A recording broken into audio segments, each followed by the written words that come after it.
Assalamualaikum Sobat Football United, jumpa lagi Ringan Amatiran. Kali ini gua ada di Vol Cafe di Semarang. Lokasinya di Setiabudi. Gua sudah beberapa kali kesini, lokasinya nyaman, kopinya mantep. Vol Cafe sendiri, ini lokasinya ada dua ya di Semarang. Ada di Setiabudi, di Semarang Atas, daerah Banyumanik, dan juga ada di Ngalian. Nah, tadi gue udah masuk, kafenya nyaman banget, cozy banget. Sobat Football United yang ingin nongkrong, ingin ngopi, ingin ngobrol-ngobrol, ketemu temennya, membahas apa sama rekan bisnisnya, bisa ke Vol Cafe. Gue rekomendasiin banget. Ini gue pesen kopi hitam tanpa gula, mantep banget. Bismillah. Oke, sekarang ingin membahas review pertandingan pre-season terakhir Manchester United tadi malam, Ahad malam, berlangsung di Dublin setelah sebelumnya Manchester United menang 3-1 menghadapi RC Lens. Kali ini Erik ten Hag banyak menurunkan tim kedua dikombinasikan dengan tim mudanya. Dimulai dari formasi Jadon Sancho main lagi di posisi false nine, center back Victor Lindelof dengan Harry Maguire, Donny van de Beek main juga di posisi nomor 10. Ada kombinasi juga dengan pemain muda ya, Alvaro Fernandes dan Gor diturunkan juga oleh Erik ten Hag. Sementara di Atletico Bilbao ada mantan pemain Manchester United, legenda Manchester United menurut gua, Ander Herrera yang baru turun di babak kedua. Di dua pre-season bersama dengan Erik ten Hag musim lalu dan juga musim ini selalu ditutup melawan tim Spanyol. Ini sesuatu yang unik menurut gua. Musim lalu Manchester United menghadapi Rayo Vallecano, kali ini menghadapi Athletic Bilbao. Di awal pertandingan ya, tim kedua Manchester United menurut gua tampil agresif, tempo cenderung tinggi, tampil menyerang. Build up dari belakang menurut gua cenderung lancar. Jadi dari belakang ya, dari kiper, dari back ke tengah itu oke. Sempat mendapat beberapa momentum di depan tapi masih belum bisa dimaksimalkan oleh Jadon Sancho, Donny van de Beek yang sempat dapat beberapa kesempatan tapi sayang kurang tajam sehingga Manchester United belum bisa mendapatkan gol. Lini belakang menurut gua di babak pertama sebenarnya tampil oke dari sisi bertahan, dari sisi build up. Bagaimana Victor Lindelof, lalu juga Harry Maguire, Alvaro Fernandes luar biasa tampilannya, dan juga Aaron Wan-Bissaka. Hanya saja lagi-lagi nih seperti ketika menghadapi Borussia Dortmund ada kesalahan simple, satu kesalahan yang dilakukan oleh Harry Maguire ketika sedang build up. Bolanya dicuri oleh pemain Athletic Bilbao dan ya mereka mampu unggul duluan melalui Nico Williams. Di babak pertama, gue lihat sebenarnya yang menonjol Alvaro Fernandes. Lalu juga Christian Eriksen jadi motor betul di lini tengah. Jadon Sancho, mobilitasnya tinggi Jadon Sancho. Dia ingin selalu membuka ruangan dan gue melihat juga line up antara Jadon Sancho dengan Donny van de Beek ini sebenarnya bagus. Donny van de Beek sering sekali dengan pergerakan yang cair ya. Ini membuat Jadon Sancho lebih leluasa untuk bergerak. Hanya saja sekali lagi memang ketajaman dari lini depan Manchester United di tim kedua ini tidak sebagus tim pertama.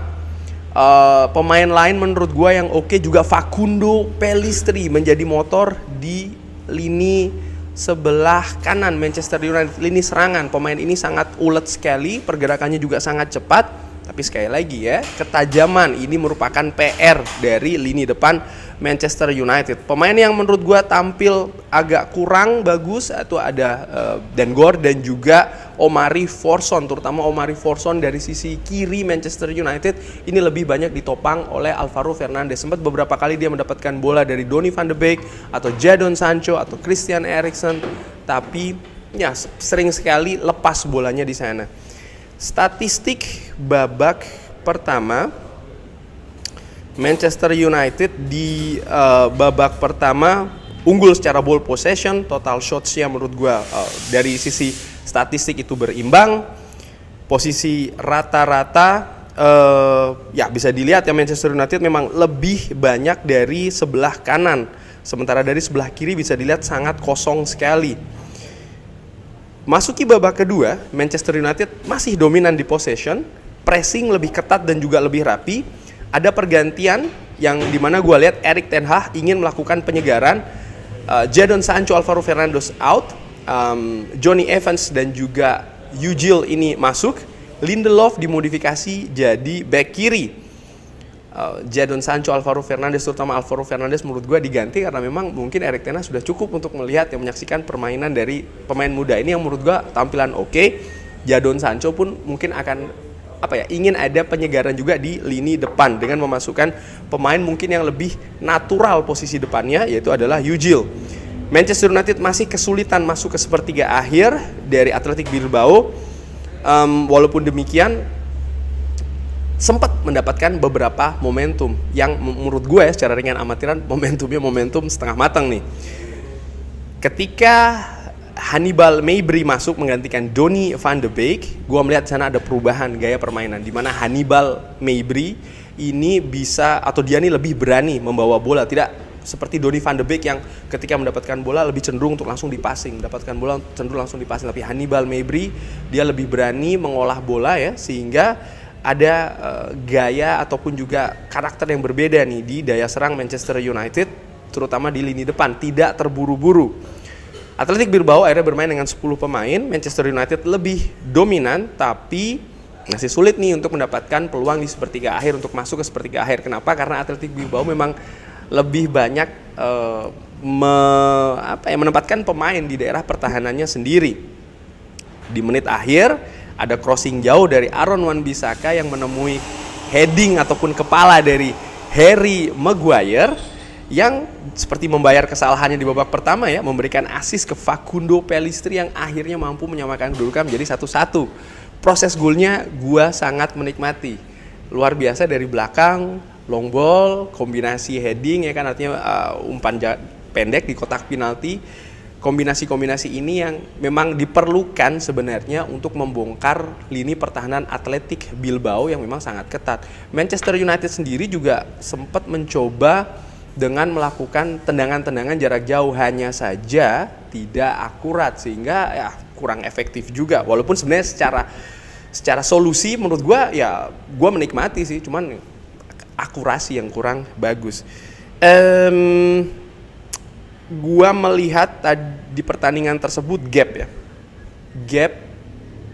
kedalaman squad, artinya kalau dibandingkan dengan pertandingan menghadapi RC Lens di mana banyak pemain inti yang diturunkan oleh Erik ten Hag, gua melihat gap dengan tim kedua ini ada, khususnya di lini penyerangan ya. Lini serangnya menurut gua kualitasnya berbeda. Lalu gelandang jangkar, nah Dengor ini tidak sebagus Kobbie Mainoo, apalagi kalau dibandingkan dengan Casemiro, dan Manchester United menurut gua wajib nih untuk mencari pemain gelandang jangkar untuk bisa melapisi Casemiro. Dengor tadi menurut gua penampilannya biasa-biasa saja, bahkan cenderung jelek ya.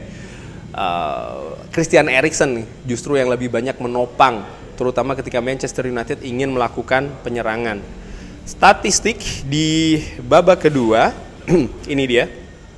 Manchester United dominan tentu saja karena Athletic Bilbao bermain dengan 10 pemain, total shots 7, off targetnya 4, bloknya 1, yang on target hanya 2. Lalu dari sisi pemain posisi rata-rata, Manchester United lebih banyak di tengah, lebih banyak di kanan, agak kurang dari sisi sebelah kiri. Nah, pemain yang menonjol siapa saja menurut gua ada, ini dia nih, Facundo Pellistri tampil excellent menurut gue di pertandingan tadi. Crossing dua kali, key passes sekali, mencetakkan 1 gol. Pergerakan dengan maupun tanpa bolanya sangat mobile, terutama dalam 90 menit. Bagaimana lini pertahanan Manchester United? Ini dia perbandingan antara Harry Maguire juga dengan Victor Lindelof. Gue melihat terlepas dari kesalahan yang dilakukan oleh Harry Maguire, sebenarnya dia tampil oke di pertandingan tadi. Ini dia statistiknya ya.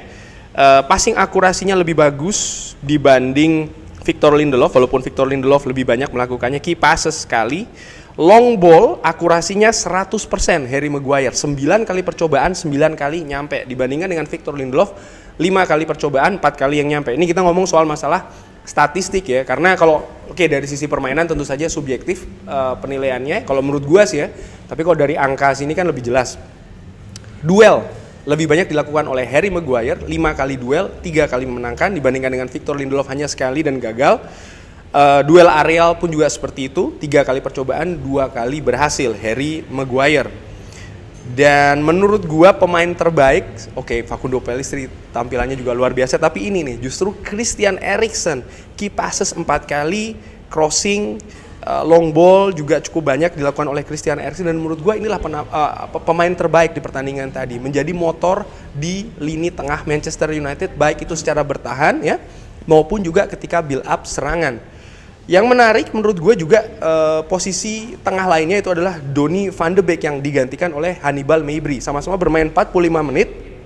Hannibal Mejbri touching the ball-nya lebih banyak daripada Donny van de Beek. Passing akurasinya tuh, Donny van de Beek hanya sekitar 70%, sementara Hannibal Mejbri 95%. Perbandingannya sangat jauh sekali dan lebih aktif ya.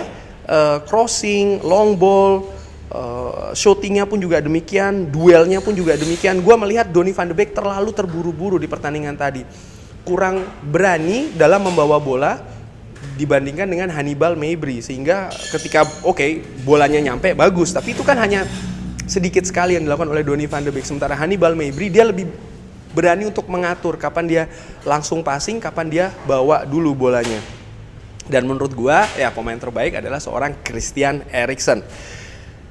Sudah selesai nih Manchester United mengakhiri pre-season dengan cara yang sama musim lalu. Musim lalu seri juga kan menghadapi Rayo Vallecano di pertandingan terakhir. Skornya pun juga sama 1-1. Kali ini sama juga menghadapi tim La Liga Athletic Bilbao, seri juga 1-1. Bagaimana menghadapi kompetisi yang akan segera datang? Nggak sampai sepekan lagi kurang lebih. Ya menurut gue nggak jadi bandingan juga ya apa yang gue sering katakan kalau di pre-season ini, karena Manchester United praktis masih ada sekitar sepekan untuk memperbaiki. Menghadapi Arsenal terlihat berbeda tim inti Manchester United ya cara bermainnya dibandingkan dengan yang menghadapi Athletic Bilbao. Pertandingan pertama Manchester United akan menghadapi Wolves. Apakah gue optimis? Gue tetap optimis karena masih ada kemungkinan Manchester United akan mendatangkan pemain baru. Gua masih belum tahu apakah Rasmus Højlund bisa dimainkan ketika menghadapi Wolves atau tidak. Tentu saja nanti insya Allah akan gue bikin di previewnya ya. Cuman dari 2 pertandingan terakhir Arsenal dan juga menghadapi Athletic Bilbao, memang gap itu ada. Manchester United harus mengecilkan ini gap antara pemain pertama dan juga tim pertama dan juga tim kedua. Tapi secara keseluruhan nampaknya skema yang diinginkan oleh Erik ten Hag itu sudah terlihat. Pressing, lalu juga transisi yang cepat, kayaknya 2 itu ya. Jadi bagaimana bisa melakukan atau pencegahan atau defending bahkan dari daerah pertahanan lawan dengan melakukan pressing yang ketat, terstruktur dan rapi, lalu juga melakukan transisi yang cepat, akurat dan juga tajam. Nampaknya ini yang menjadi fokus permainan Manchester United untuk musim depan. Kurang lebih demikian. Bagaimana menurut Sobat Football United, siapa pemain terbaik tadi malam? Bagaimana penampilannya? Pede nggak nih kira-kira dengan Manchester United untuk menghadapi musim depan? Bisa drop di kolom komen. Oh ya, gue ucapkan juga terima kasih ya Sobat Football United yang sudah berpartisipasi di polling kecil-kecilan gue. Itu jangan lupa, itu judulnya baru seandainya ya. Jadi bukan gue akan bikin, nggak. Dan kalau seandainya memang gue bikin, ada membership, pasti yang nggak member juga tetap akan mendapat konten. Tapi sekali lagi ini baru gue seandainya saja, tapi terima kasih partisipasinya, angkanya cukup jelas ya terlihat di sini, bukan cuma hanya di YouTube tapi juga di Instagram. Sekali lagi terima kasih saran-sarannya, komentarnya juga. Sekali lagi ini baru seandainya. Oke, sehat-sehat terus, sehat-sehat sekeluarga Sobat Football nanti, doakan gue juga ya selalu sehat-sehat sekeluarga juga. Selamat beraktivitas di pekan ini, jangan lupa like, sholat, subscribe. Assalamualaikum warahmatullahi wabarakatuh. Thank you.